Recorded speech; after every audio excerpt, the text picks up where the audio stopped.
Will Zika virus fears put a damper on the Rio Olympics?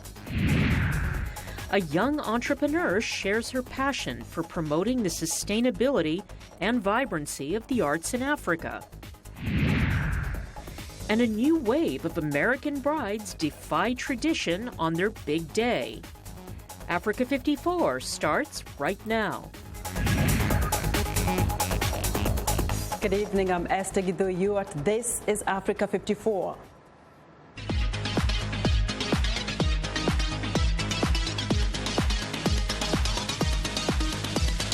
Tonight, the Zika virus has residents of South Florida on edge. State officials are asking for federal help to prevent the spread of Zika after identifying a 2.5 square kilometer Miami neighborhood where mosquito bites are causing Zika infections. 10 more homegrown cases of Zika infections have been reported in the southern states since Friday, raising the total to 14. VOA's Latza Hoke reports.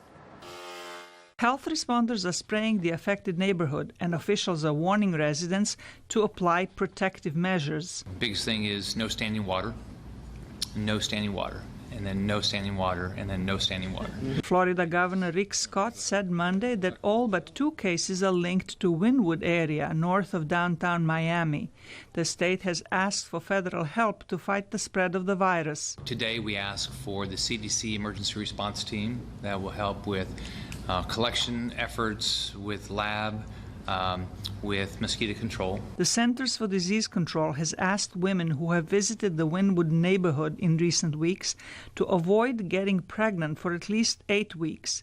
Pregnant women are advised to avoid travel to the area, but what about those who live there? I have to think every day, like, do I want to go outside, or what am I going to wear? You know, did I carry my repellent? Is it going to be strong enough? Officials are urging pregnant residents to undergo regular testing. Florida is one of the most attractive U.S. states for tourists. A virus threat could undermine the state's economy, warned Florida Senator Marco Rubio. The Zika virus is not just a public health problem for Florida, it is an economic problem. Tourism is one of our leading industries, whether it's people coming through here to visit to the beach, people coming here to leave on a cruise, or people going to Central Florida to Disney World or Universal Studios. Officials say there is no reason to panic as the state is taking steps to prevent the spread of Zika, the virus that can cause serious health complications, including microcephaly in newborn babies, began spreading in the Miami neighborhood in mid-June after local mosquitoes contracted the virus by biting people who were infected abroad. Zlatica Hoke, VOA News, Washington. Africa 54 health correspondent Lino Mudu joins us now with an in-depth look at the Olympics and the possibility of Zika virus infections. Hello, Lino. Hello, Esther. Officials in Brazil say the Zika virus is not a threat for the Olympic Games scheduled to start on Friday, August 5th. However, concerns continue to grow about the mosquito-borne disease. Health officials in Brazil say the risk of Zika virus infections at the Olympic Games is low and an issue that has been almost overcome. Nearly 500,000 people are expected to visit the Games, which start on Friday. Daniel Sourance is the Municipal Health Secretary in Rio. Since November of last year, we have already been showing projections and scientific studies that show this won't be an issue during the Olympics. From 2 weeks before the Games, the number of cases were almost non-expressive. In a city, there are very rare instances, and for us, it's an issue that we have more than overcome. Brazil has been hardest hit by the Zika outbreak. Rio de Janeiro, the huge seaside city hosting the Olympic Games, has been riddled with setbacks in the lead-up to the sporting event, including delays in preparations, lack of funds, and political turmoil. Many athletes have withdrawn from the Olympics over concerns about the Zika virus, which has been linked to birth defects in newborn babies and possible neurological problems in adults. But some tourists remain undeterred. Well, of course, we thought about it before we left, and we have friends who are also doctors, but if you think about it rationally and look at the numbers, one can get all sorts of illnesses when you're traveling, but it was on our mind, but we're not especially concerned about it now. We considered it for sure, but it didn't stop us from coming to Brazil. I came from Australia, so in Australia they told us some ways that you can protect yourself against Zika, and to use mosquito sprays and some medicine, so yeah, should be fine. I'm using it and I don't worry about it. There is currently no vaccine or treatment for the disease, which is spread primarily through the bite of an infected mosquito. Experts say it can also spread through sexual transmission. Zika-carrying mosquitoes are believed to have reached the U.S. mainland, with multiple cases of local transmission reported in Florida. Global health officials are racing to better understand the Zika virus, which has spread to many countries in the Americas. Now it's World Breastfeeding Week, and this year's theme focuses on how breastfeeding is a key to sustainable development. A new report by UNICEF warns that babies who are not breastfed within the first hour of life are at greater risk of dying. It says 77 million of newborns worldwide, thus 1 in 2 babies, are introduced to the breast immediately, depriving them of essential and life-saving nutrients and antibodies. Sub-Saharan Africa is of particular concern, where infant mortality rates are highest. The report says if all babies are fed nothing but breast milk in the first 6 months, over 8 million lives could be saved worldwide every year. Experts say, among other things, breast milk boosts early childhood development and decreases the risk of non-communicable diseases, including childhood asthma and obesity.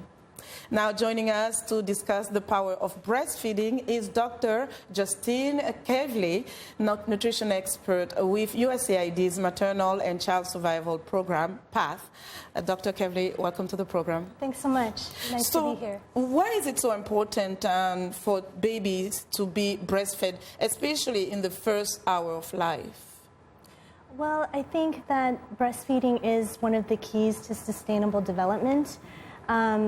Long-term, breastfeeding is associated with higher cognitive ability, and that translates into higher educational attainment. And then later in life, that means that as adults, they earn more wages, and that stimulates economy and is good for economic growth. And let's talk about that, because this year is focusing on sustainable development and economic growth. How do we link breastfeeding to economic growth? Yes. Yeah, that's a great question. I think what we should ask ourselves, what is the impact if one does not breastfeed? Okay. And not breastfeeding and lower cognitive abilities and lower educational attainment as a result has been estimated to cost $300 billion annually on a global level. So I think the question is more, what happens if societies don't breastfeed, and what impact that has on productivity and well-being. So looking more at the negative impact. Mm-hmm. Now, the report also says that breastfeeding practices in sub-Saharan Africa is of particular concern. Why? We know that traditionally women in Africa breastfeed their children. So why is it of particular concern now? Yes, I think the report is timely. It talks about regionally there are definitely differences across the continent. In West and Central Africa, there's been no change in initiation of breastfeeding rates in the last 15 years. And in Eastern and Southern Africa region, although there have been some movement, it's been slow progress. There are many barriers to not only initiation of breastfeeding in the first hour, but also ensuring women exclusively breastfeed, meaning giving only breast milk and no other foods and liquids up until 6 months of life. And as you rightly said, that's really the intervention as a whole, initiation and exclusive breastfeeding, as well as continued breastfeeding to 2 years, that's having us have the mortality drop that we're expecting. Now, the barriers are more cultural in nature, and they vary across countries and regions, but some of them may include, for example, in hot environments, in the first few days of life, mothers giving water because they feel the baby is thirsty, or the perception that the first milk is dirty because it's yellow in color and not the white breast milk that you often see because it's the first milk. And more than that, beyond the first few days of life, I think it's important to remember that we need to support women to actually continue exclusive breastfeeding.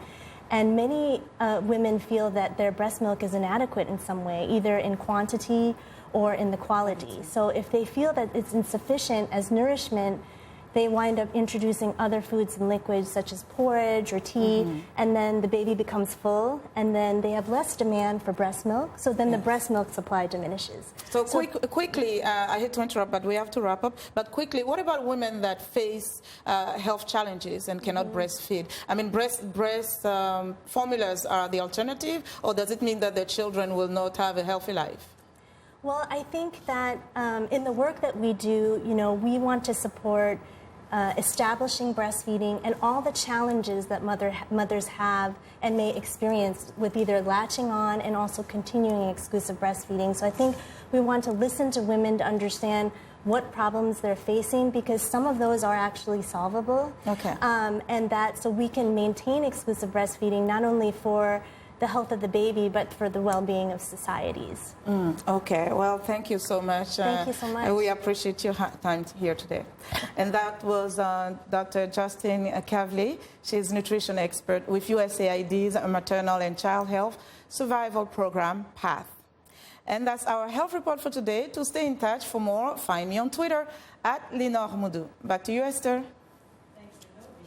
Lenore Moudou's health updates every Tuesday and Thursday right here on Africa 54. Now, an update on a story we first told you about on Monday. Moments ago, a press conference at the White House, U.S. President Barack Obama, responding to a reporter's question, commented on the U.S. military's airstrikes against Islamic State terrorists in the Libyan city of Sirte that began on Monday. At the request of that government, after they had already made significant progress against ISIL and had essentially pushed ISIL into a very confined area in and around Sirte, it is in America's national security interests in our fight against ISIL to make sure that they're able to finish the job. The airstrikes mark the start of a more intense American role in the fight against the Islamic State in Libya.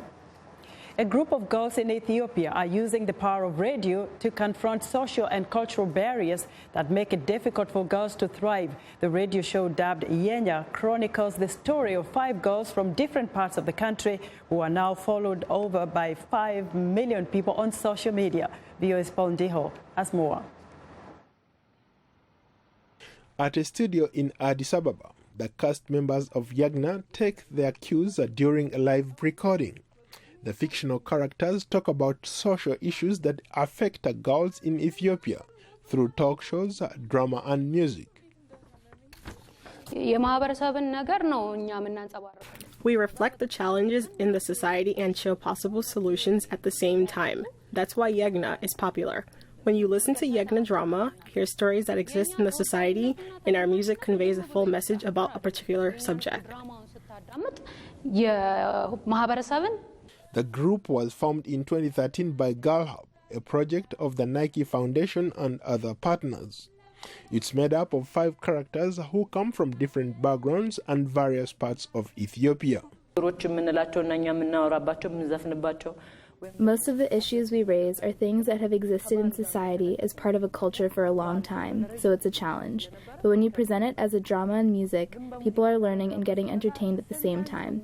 Yagna talks about the problems in songs and gives solutions in the same song. That's what makes us unique.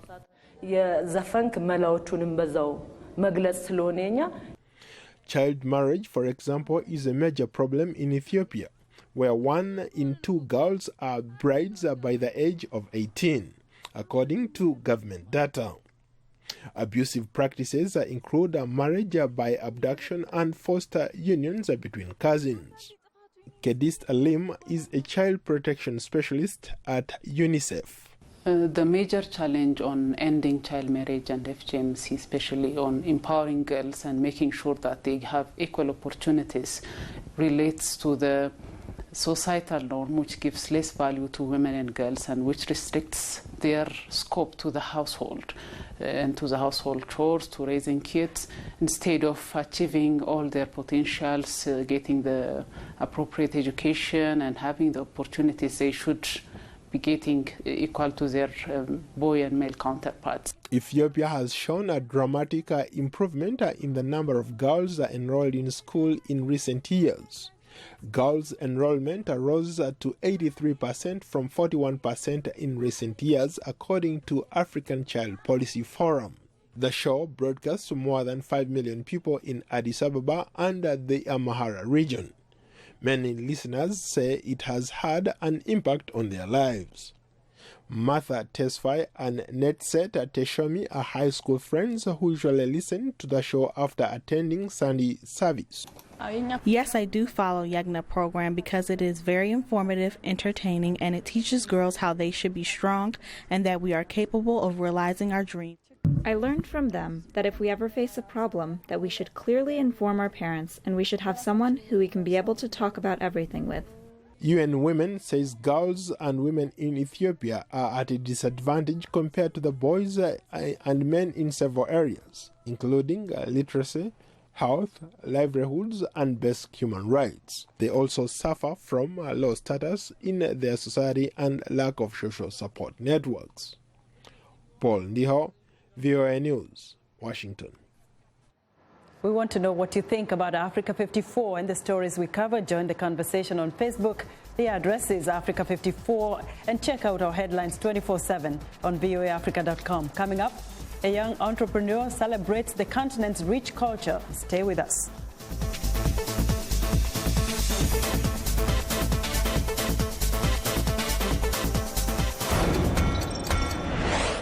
Microcredit is nothing new, but there's still plenty of people who need financial aid. Enter Imam Bibers, who realized a while back how hard it is for women in Egypt to get a loan for, say, their vegetable or clothing business, for example. Everyone in Egypt stood against us, with people saying girls don't know anything, girls are naive. But Bibers and her Association for the Development and Enhancement of Women had faith. The agency gives loans to women with no credit or collateral, trains them in business and bookkeeping and the marketplace. The loans can be collective, so 5 women might be responsible for one loan. Sayeda Hassan sells clothes and says the loans have been very helpful. She says, when I first started, I used to make $200. Now I make close to $2,000. Hawada Hassan sells vegetables. She started borrowing $30. Now she can borrow $400, helping her to open another market. For VOA's BizBeat, I'm Philip Alexio.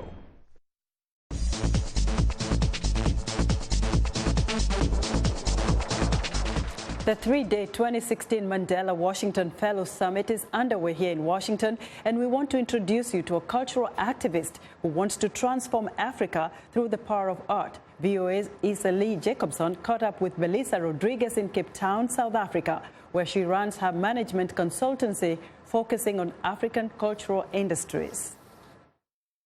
Hi, my name is Melissa Rodriguez from Cape Town, South Africa. I'm a Mandela Washington Fellow for 2016.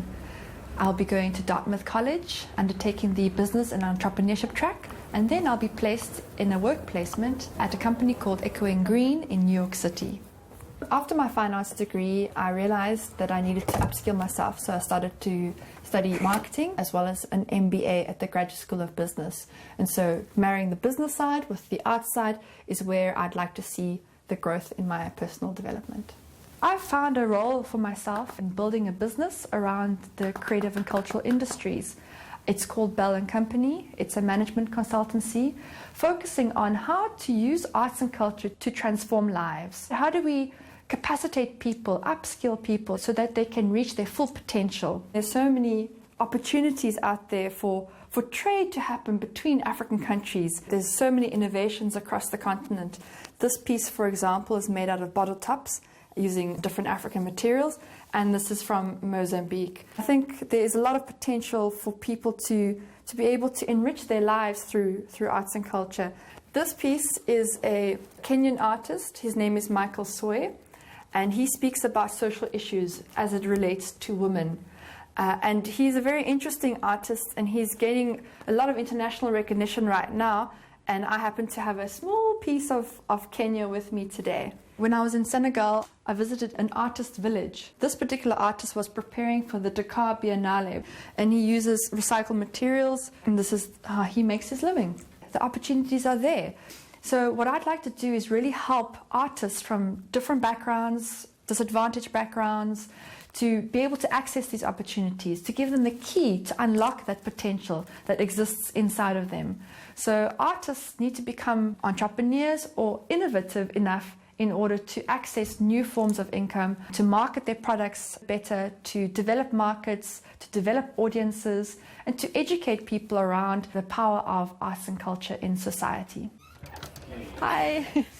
In my personal life, I also use the arts to do some community work. And I decided to partner with my neighbors, and we formed an arts and culture workshop for the kids. We did this on the 16th of December, which in South Africa is Reconciliation Day. And really it's about bringing communities together.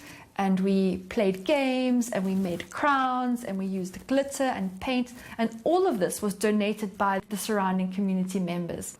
What I hope to bring back from the Mandela Washington Fellowship is knowledge of the US business environment, information around social entrepreneurship and how this can better improve the lives of artists in South Africa and across the continent.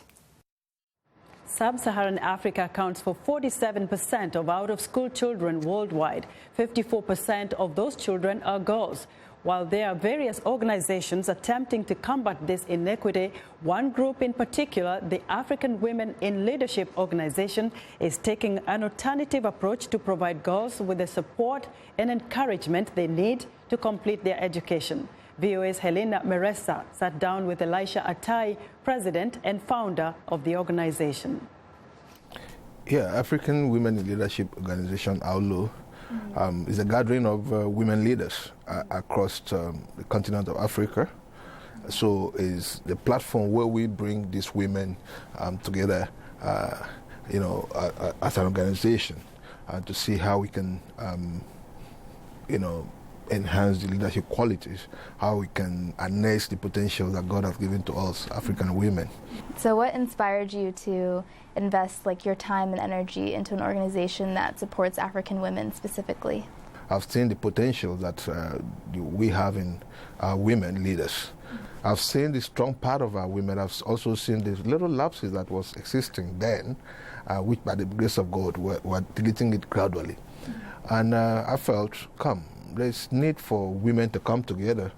Not that there were not other African women organizations out there, but they were specific. But we didn't have a platform that brings all these resources together. I saw that and I felt, women would do better if we can bring these resources together as one.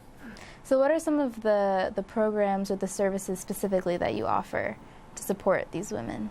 One Mother, One Child project is our own way of giving back to the society. Also our own way of fighting insecurity, because if you educate a child, he will not go into doing some of the things that we're seeing these days. So we started the One Mother, One Child, whereby every leader must at least pick up one child and educate.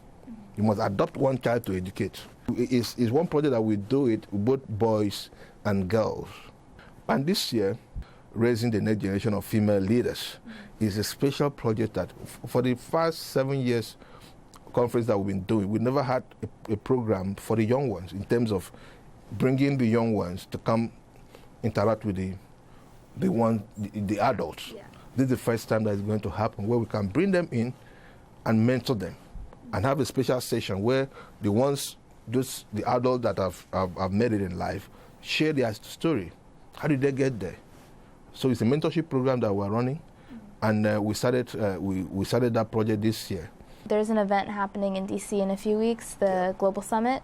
Can you talk a little bit about some of the events that are going to be happening and the overall goal of the summit? Yeah, the things that will be happening, we're going to have a lot of workshops, a lot of plenary session, panel discussion, all about trying to see how we can, help ourselves as women leaders in the continent. How we can compare notes. It's a platform for women to come and compare notes. We want to see our members understanding the vision and running with the vision and the objective of the organization. It's time now for a short break. Still to come on Africa 54. Modern brides in the U.S. turn away from tradition. We'll be right back. I'm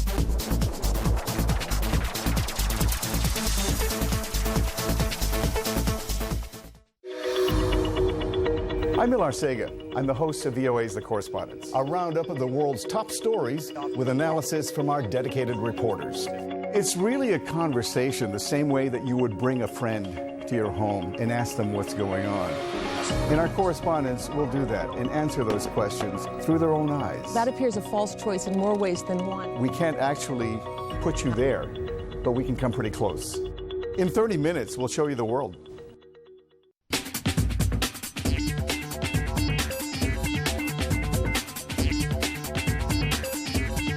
And welcome back to Africa 54. Here's what's trending. Forget the traditional showstopper wedding and the classic poofy dress. There's a growing trend among Los Angeles brides to do it their own way. A new wave of indie brides are seeking out unique gowns that are made just for them. Instead, these outside-the-box brides want a dress and a wedding that reflects their own personalities. The Bridal Association of America says the average wedding today costs around $27,000. Indie weddings tend to be smaller affairs and planned via social media. Many of these modern brides shun the idea of a church or hotel wedding, preferring it to be authentic and original, even if it's in their own backyard. Next up, sometimes called blush or pink wine, Rosé is the wine of the moment in the U.S. Over the past year, experts say Rosé sales have increased by 82% in July 2016. Wineries believe Rosé is not just a trend, but a reflection of the shift and growth of consumers' tastes. Those who drink Rosé say it's the best refreshing, chilled summer drink. Retailers say the Rosé trend started around 6 years ago in the Hamptons in New York, as many people would visit the south of France and bring a little of the lifestyle back with them. And finally, it's not your typical vacation. A group of Europeans in multicolored kayaks navigate the whitewater. These are the first kayakers to navigate the Persia Valley, some 140 kilometers north of the Afghan capital, Kabul.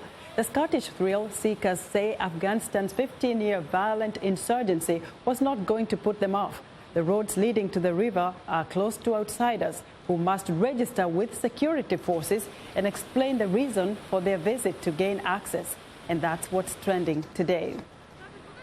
And that's our show for today. Be sure to watch Africa 54 on our website at voaafrica.com. For more news, tune into VOA's evening radio show, Africa News Tonight at 1800 UTC, and in the mornings to Daybreak Africa between 0300 and 0600 UTC Monday through Friday. Thanks for watching, and good night from Washington.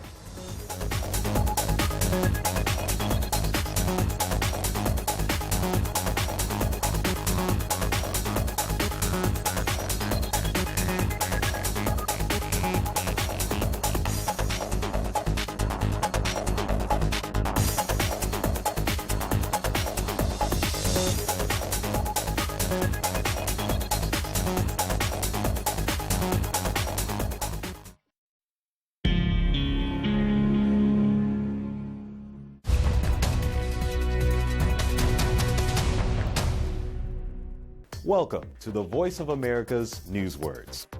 Here is a story that has to do with defects or problems with cars. Listen for the word that means to take back something. Recall. They had meetings over this defect. They shared complaints over this defect. Yet there was no investigation by the government and no recall by General Motors until 10 years later. Recall. It is a word that means to ask people officially to return something. In our story, there were major problems with some General Motors cars. The man says the U.S. government and the car company took too long to issue a recall, so the cars could be fixed. Now, when you hear the word recall, your American English will be good enough to know what this news word means.